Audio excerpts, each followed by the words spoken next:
Rizky Ridho jadi sorotan FIFA. Jelang perkuat timnas Indonesia U23 di Piala Asia U23 tahun 2024. Sebelum masuk ke inti informasinya, alangkah baiknya kalau kalian like, komen, and share video ini. Dan jangan lupa subscribe ya guys. Terima kasih.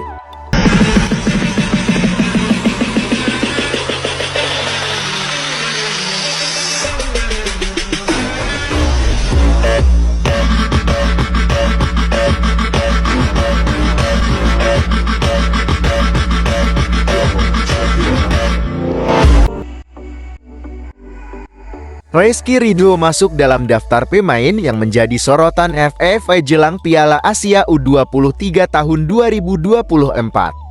Hal itu tak luput dari pengalaman Rizky Ridho bersama skuad Garuda. Nama Rizky Ridho masuk dalam ulasan FIFA terkait 5 pemain yang patut disorot pada Piala Asia U23 tahun 2024. Adapun 4 pemain lainnya yaitu Kuryu Matsuki Jepang, Bae Junho Korea Selatan, Abdullah Radif Arab Saudi, dan Harib Abdallah Uni Emirat Arab. Dalam artikelnya, Rizky Ridho dianggap menjadi pemain yang paling berpengalaman dalam skuad timnas Indonesia U23.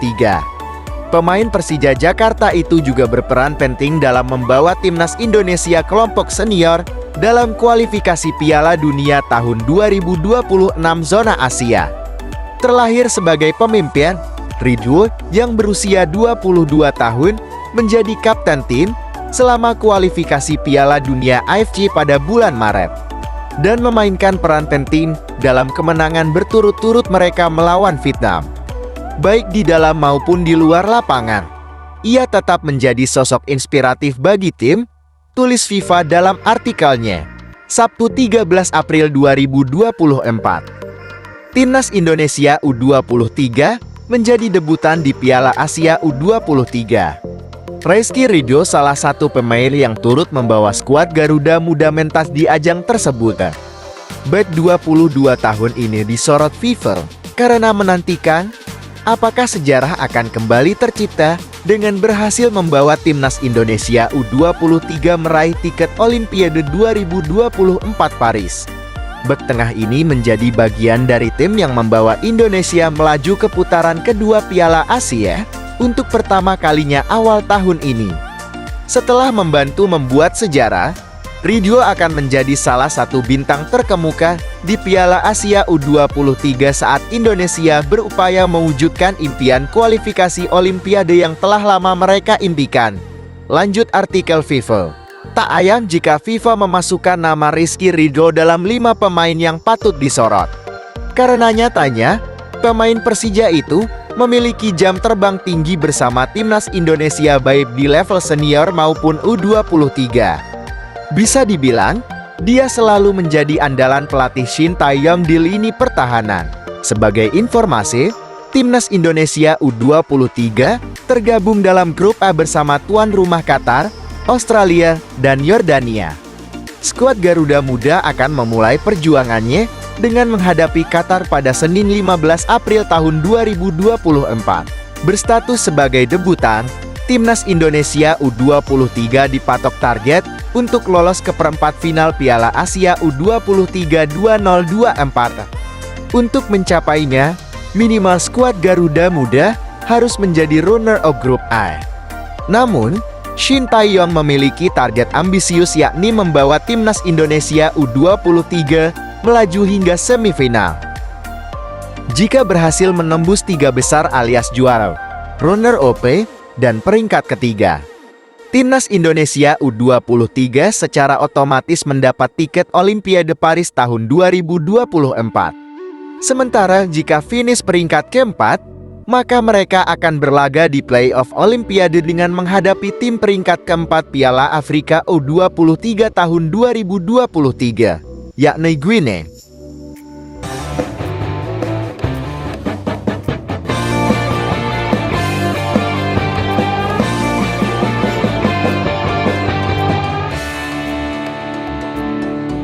Strategi Emil Audero jadi jalan pintas Erick Thohir di round 3 kualifikasi Piala Dunia tahun 2026.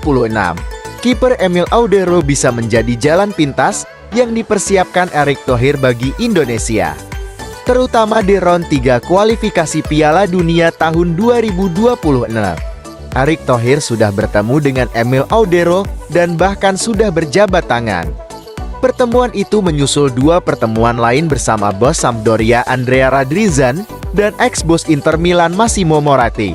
Digaetnya Emil Audero oleh Erick Thohir ini seiring perjalanan rumit untuk mendatangkan Maarten Paes yang terganjal statuta FIFA.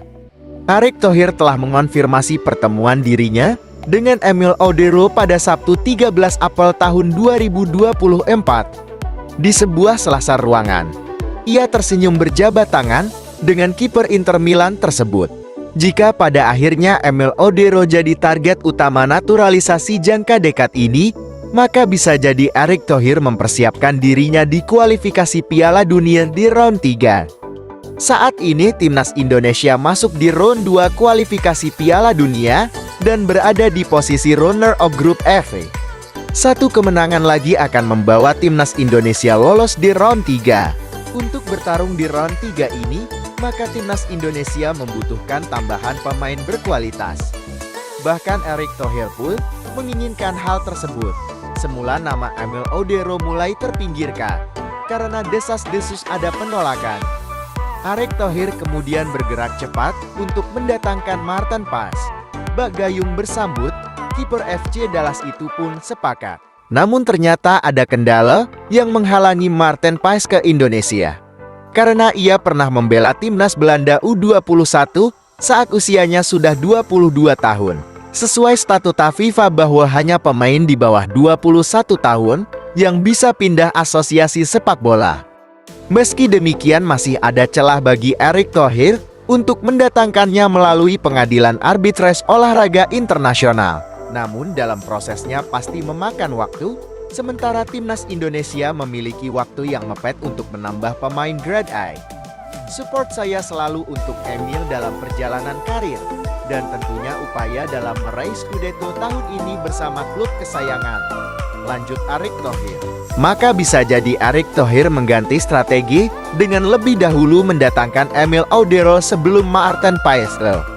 Apalagi saat ini usia Emil Audero sudah menginjak 27 tahun, sehingga kesempatan untuk dipanggil timnas Italia semakin mengecil. Di satu sisi banyak yang sepakat Erick Thohir mendatangkan Emil Audero menjadi kiper timnas Indonesia. Meski banyak juga yang tetap menomorsatukan Maarten Paes.